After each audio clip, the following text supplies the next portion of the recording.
For today's video ay magagawin tayo sa ating noodles. Ayan, kung nagsasawa ka na nakakauulam ng noodles, may ano dyan, may twist na gagawin. Ayan, so naalala ko to nung may katrabaho ako na nakita ko to siyang luto. Ayan, so magpakulo lang tayo ng tubig. Ayan, nilagay natin yung stainless natin, parang kalderin doon sa induction. Tapos nilagay ko siya sa 1000 degree para madali siyang uminit.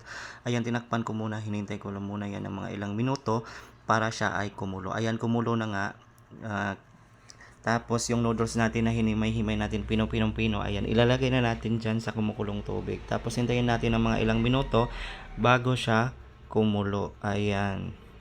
Tapos takban natin ulit yan hanggang sa magiging malambot na po yun ng ating noodles. Hintayin na naman natin yung mga ilang minuto. Ayan, natapos na at hinango ko na nga yung noodles. Nilagay ko siya sa ano. Hindi ko nilagyan ng seasoning yan ha. Walang timpla po yan kaya may twist yan. Ayan, tapos dito nagbiyak ako ng dalawang itlog at yung seasoning ng noodles dito ko siya nilagay. Ayan, tapos nilagyan ko ng kunting magic sarap. Pagkatapos na malagay na yung mga seasoning dyan, halo-haloin na natin hanggang sa magiging mahalo na yung lahat.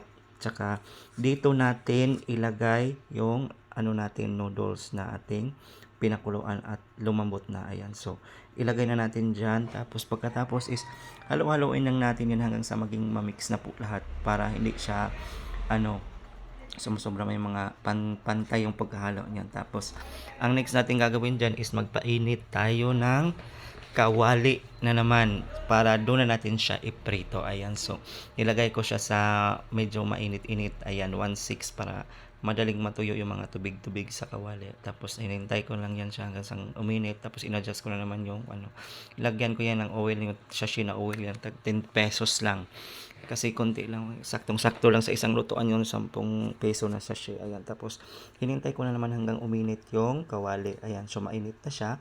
Ilalagay na natin yung ating noodles at itlog. Ayan, so maganda ang result niya dyan pag maluto na kasi nga crispy siya. Ayan, kung nagsasawa ka ng kakain ng noodles na may sabaw, kailangan mo magtipid. Ito ang gagawin mo para naman bentang-benta to, lalo na sa mga bata kasi nga matitikman nila yung lasa and ganyan. So kayo na bahala kung ano ilagay nyo mga seasoning. Sa akin simple lang magic sarap tsaka yung seasoning ng noodles dyan kung nilagay. Ayan na po yung resulta, luto na po siya, binaliktaran natin yan.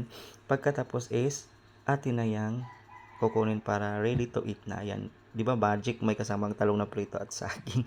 Ayan, so may nagbigay kasi may nagluto dun sa kabilang bahay, binigyan ako. Ayan, dagdagan na naman yung ulam ko. Ayan, so sa mga gustong mag-try, itay nyo. So masarap talaga yan. Thank you for today's video.